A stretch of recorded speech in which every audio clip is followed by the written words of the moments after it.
Hello everybody. Today we will see about HACCP. How do you define a HACCP? Hazard Analysis Critical Control Points, that is HACCP, is an internationally recognized proactive system that aims to prevent, control and eliminate biological, physical or chemical hazards which may pose a danger to the health of the consumers. Let us see the objectives of this module. At the end of this chapter, you will be able to understand the principles of HACCP, know about the significance of HACCP and its role in providing safe food to the customers. The objective of a food sanitation program is to protect food against contaminating substances and to minimize the effects of any contamination that does occur.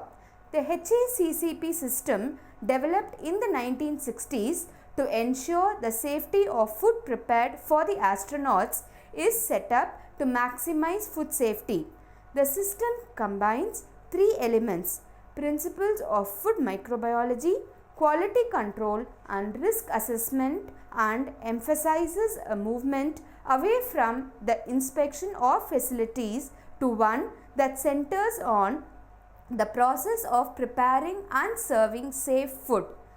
HACCP involves identifying the foods and the procedures most likely to cause foodborne illness and putting effective procedures in place to control and monitor those hazards. This means looking at the operations step by step from the selection of menu items and ingredients through to the service or sale of food to the customer. Origin of HACCP. HACCP was originally developed by NASA and Pillsbury Company to prevent astronauts getting food poisoning on the first manual flights to space. Their goal was to produce 100% safe food. Pillsbury investigated ways of protecting the food from biological, chemical or physical hazards. They found that the only way they could achieve this was to have control over the raw materials used, the processes, the physical environment and the people. The system they developed to ensure control became known as HACCP. HACCP is now widely adopted throughout the world as a basis for food safety laws. HACCP is used as a valuable risk management tool for food safety in many industry sectors including food service, manufacturing, packaging, retail, meat production, dairy and agriculture. Together with good hygiene practices, HACCP forms an integral part of every effective food safety program. Let us now see the types of hazards in food service institution. First, we will see about the microbiological hazards. The first one are parasites or protozoa. The source are water and meat. An example for this is Giardia or Cryptoporidum. Next, microbiological hazards are viruses. The source are shellfish and food handlers. Example is hepatitis. The next is algae. The source of contamination is shellfish and water. Example are paralytic shellfish poisoning. The last microbiological hazards are fungi. The source are crops, nuts and dried ingredients, and the example is mycotoxins. Next we will see about the different biological hazards. That includes worms, fly, cockroaches, eggs and body parts, beetles and weaves, rat droppings and caterpillars. The next type of hazards are chemical hazards. Under that we have hazards through raw materials, which includes pesticides, heavy metals, antibiotics and hormonal residues. It may also come through process contamination. The examples are cleaning agents, refrigerators, pesticides and chemical fumes. The third type may come from packaging contaminants, which include ink, adhesives, metals, plasticizers with additives. The last type of hazards are what you call as physical hazards. These includes items that are hard and may cause dental damage, items that are sharp and may cause injury, nails, nuts and bolts, matchstick, hair, bones, fragments and feathers, stems and seeds, and stones and grit. So what are the preventative measures to control identified hazards? Preventative measures used to control identified hazards are a step in the process, that is sieving or cooking, use of approved suppliers, controlled storage, time management, segregation and application of effective cleaning schedules, that is sorting and washing with chlorine before storage, and last but not the least, effective pest control. What are the benefits of HACCP based food safety program? HACCP is the most effective way of ensuring food safety. HACCP offers a simple, systematic approach to identifying and controlling hazards at all stages of the process, from purchase of ingredients through to sales or service. Rather than relying on end product testing, HACCP prevents a food safety problem from occurring in the first place. HACCP will mean that a business can have confidence in its food products and customers can feel secured about food safety standards. Through identifying and controlling hazards that can affect food safety and by improving food processing systems, the overall quality of food products is enhanced. The implementation of HACCP can support a due diligence defense for the business if food safety problems do occur. That is, a legal defense that shows a business has taken all reasonable precautions and exercised all due diligence to avoid the occurrence of a foodborne incident. We can now see the 7 principles of HACCP. The 7 HACCP principles are: Principle 1. Conduct a hazard analysis. Principle 2. Determine the critical control points, that is CCPs. Principle 3. Establish critical limits. Principle 4. Establish a system to monitor control of CCP. Principle 5. Establish corrective action to be taken when monitoring indicates that a particular CCP is not under control. Principle 5. Establish procedures for verification to confirm that the HACCP system is working effectively. Principle 7. Establish documentation concerning all procedures and records appropriate to these principles and their application. Now let us see the different principles one by one. Principle 1.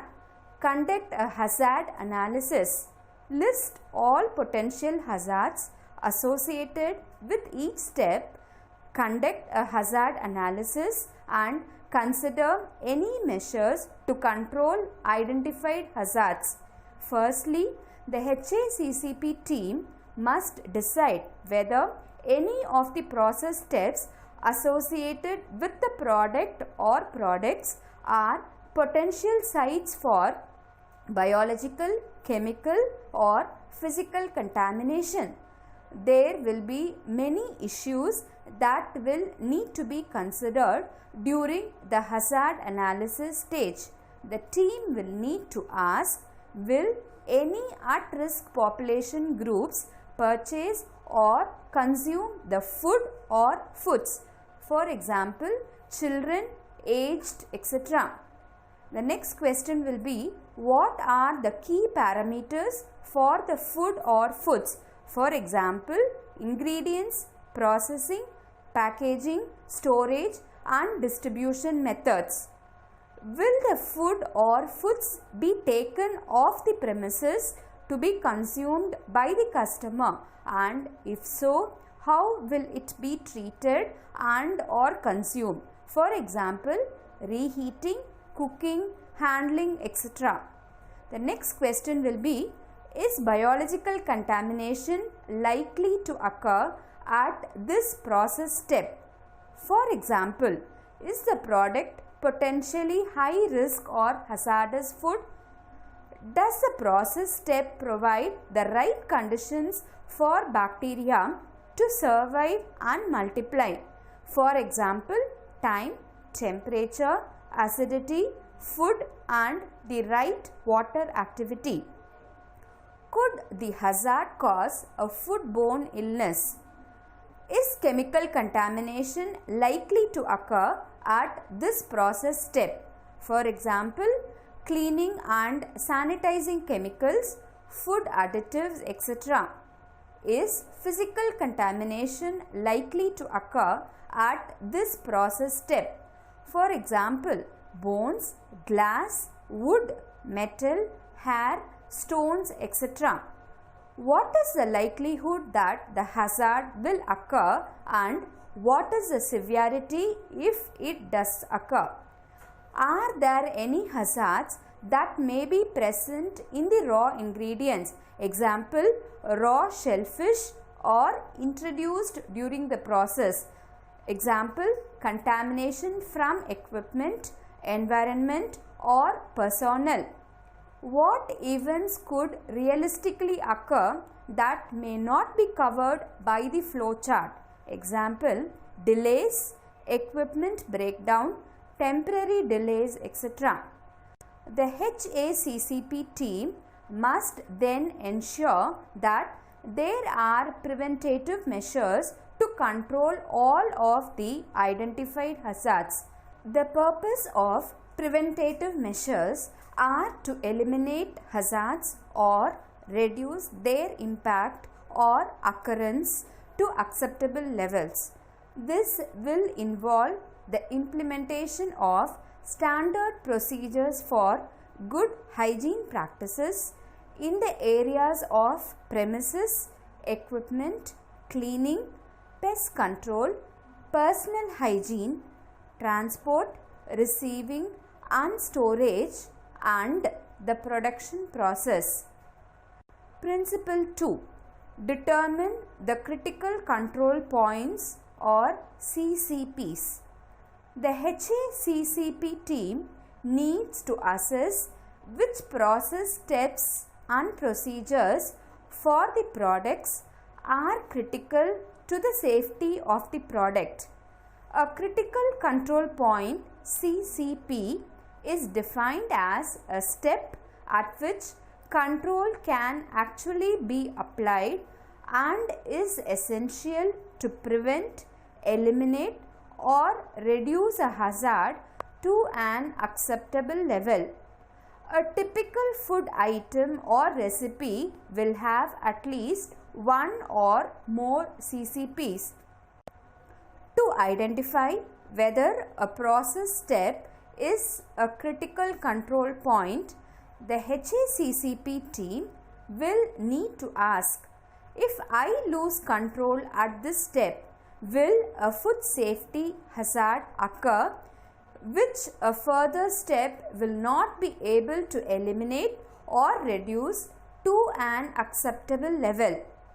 Examples of critical points in a food service environment include cooking, cooling, reheating, hot and cold holding, mixing, cleaning and sanitizing procedures, and prevention of cross-contamination. Principle 3. Establish critical limits for each CCP. Having identified the CCPs for the product or products, the HACCP team now needs to set the critical limits. The critical limits are the specific standards within the preventative measure that must be met to ensure that the hazard is controlled, eliminated or reduced. Critical limits must be measurable. Example, temperature or time. Specific, example, exact range of temperature and time, realistic and practical. Examples of typical critical limits in the food service environment will include standards such as time, temperature, physical dimensions, that is percent fat content, thickness or weight of the food item, pH and water activity. Principle 4. Establish a system to monitor control of CCP. Establishing CCPs in the operation and setting specific criteria for their control is of little value unless they are monitored. When establishing monitoring procedures for critical limits, the HACCP team needs to specify what method of monitoring is used, that is visual check, temperature recording, etc. Who is responsible for monitoring the critical limits? When should monitoring take place? Example, each batch, once every 2 hours, etc. Whether the monitoring needs to be recorded and if so, where. Monitoring serves several useful purposes. It ensures that the critical limits for CCPs are being met. It triggers corrective action when the critical limit has not been met. It shows how effective the HACCP plan is. It collects data that can be used to modify process steps and working procedures where necessary. It can provide written documentation for use in verifying the HACCP plan. Principle 5. Establish corrective action to be taken when monitoring indicates that a particular CCP is not under control. The HACCP team needs to establish what immediate corrective action procedures must be followed when critical limit has not been met. Corrective action procedures should be documented and later reviewed. Principle 6. Establish procedures for verification to confirm that the HACCP system is working effectively. To make sure that the HACCP program is working correctly, verification and auditing procedures need to be developed and scheduled. Verification should be viewed as an HACCP health check. The HACCP program and the HACCP plans will need to be reviewed and altered if there are any changes such as legislation, types of customers, menu items and ingredients, customer complaints, suppliers, premises, equipment, production methods, etc.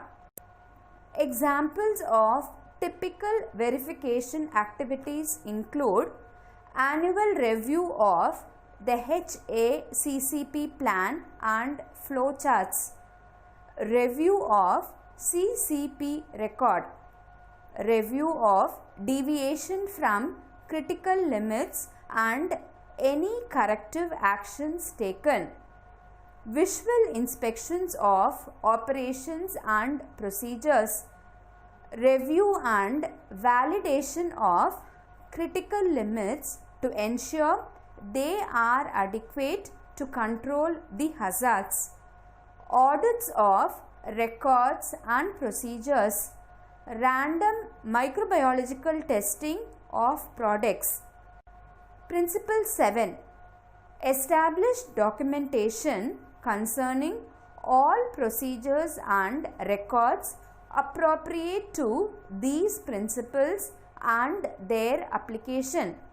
Efficient record keeping is essential to the application of a HACCP program. The HACCP plans and any associated records will need to be kept on file, easily accessible and kept up to date. The complexity of the record keeping system will be dependent on the complexity of the food preparation operation. For example, a cook-chill operation in a 5-star hotel will require a more sophisticated record keeping than a small cook-serve operation in a cafeteria.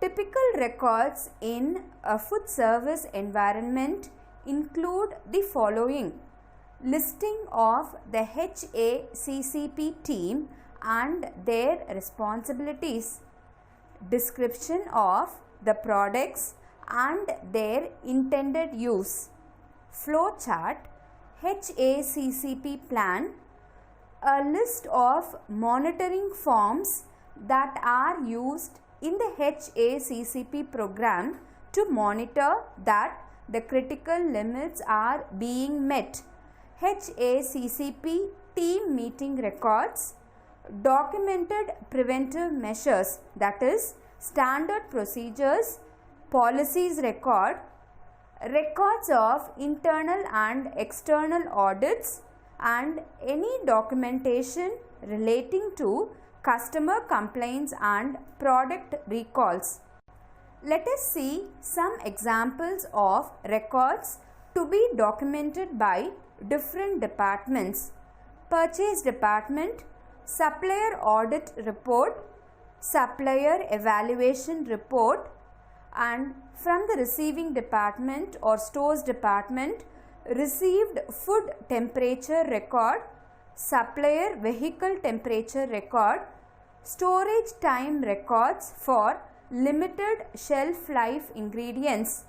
From the Processing Department or the kitchen, records from all monitored CCPs like Food Temperature Report, records verifying the continued adequacy of food processing procedures, and from the Housekeeping Department, Pest Control Records, and from the Personnel or HR Department, Staff Member Training Records of staff responsible for the implementation of HACCP plan, and last, from the Engineering Department, Equipment History Record and Water Chlorination Record. How do you apply HACCP in food service institutions?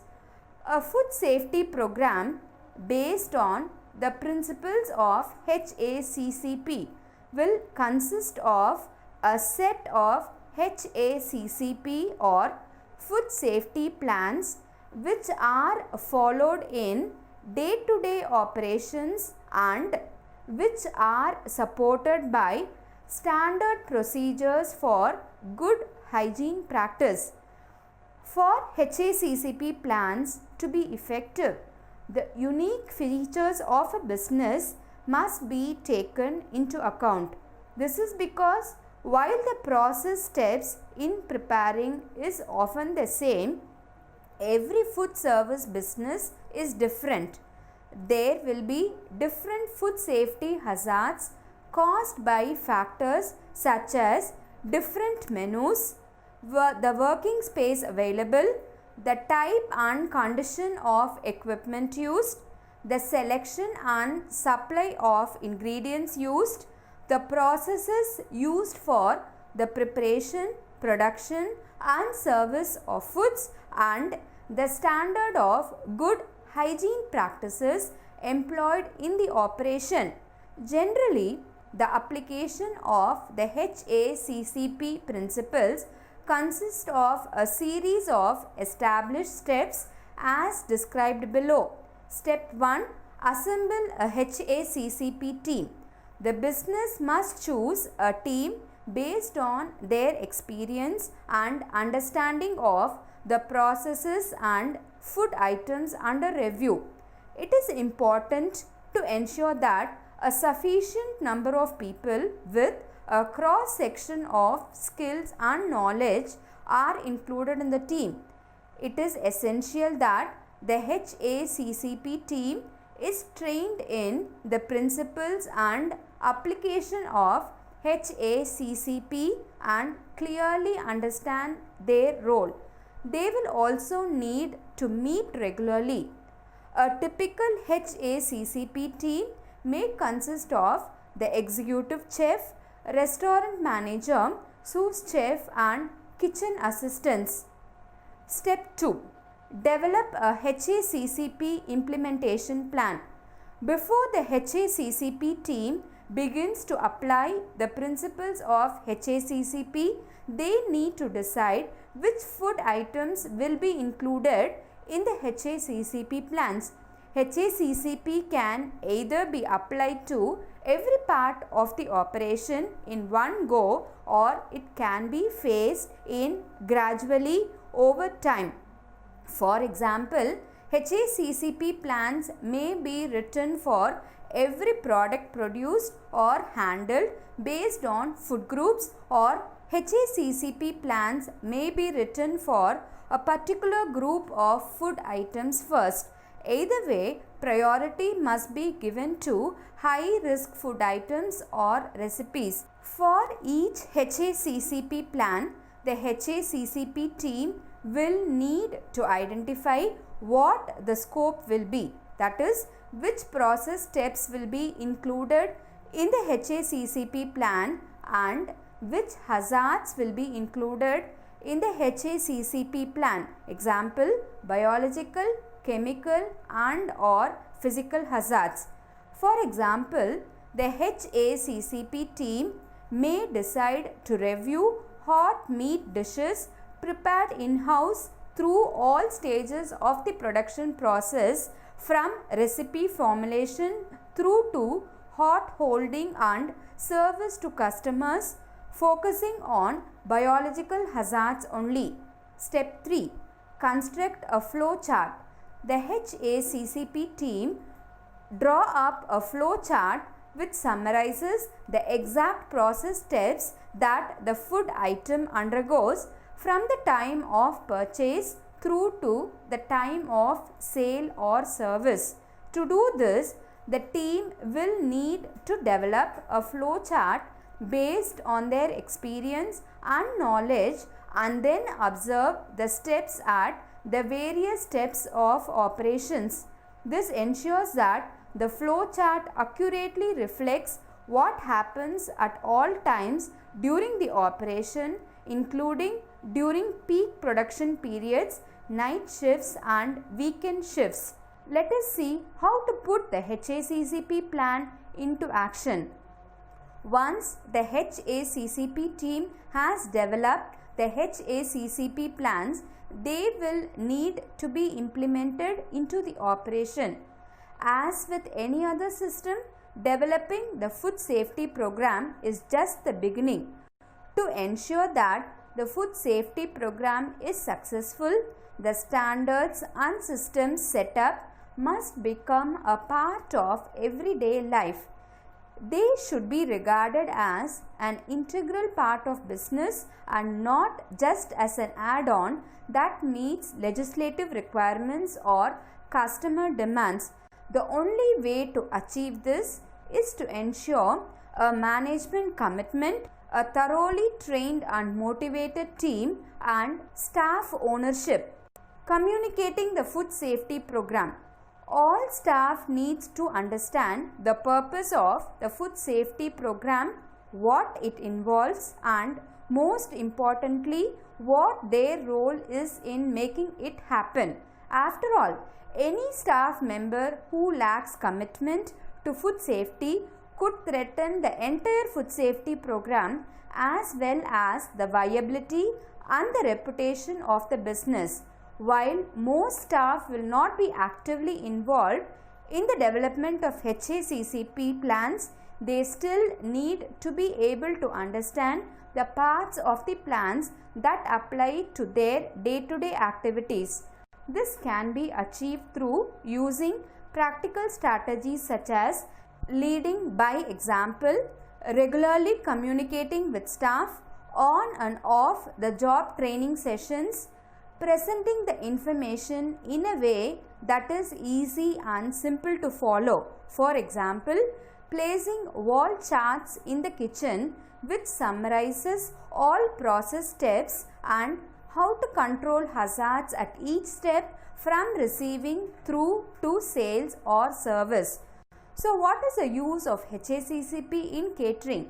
The most important to be considered are handling and storage procedures from delivery to service of the menu items, holding time and temperature, cooling times, personnel training. What are the benefits of HACCP? It enhances food safety and reduces risk of foodborne diseases, provide greater confidence to customers, reduction in production cost through reduced wastage, facilities compliance with statutory requirements, current or potential hazards can be identified and removed or minimized. To conclude, food safety programs based on the principles of HACCP do not need to be complex to be effective. The primary aim of HACCP is to reduce the number of foodborne incidents, consistently provide safe and suitable food, and thus protect consumers' health. Understanding the emerging risk inherent in the preparation and handling of food and embracing the principles of HACCP will ultimately help the customers and the business.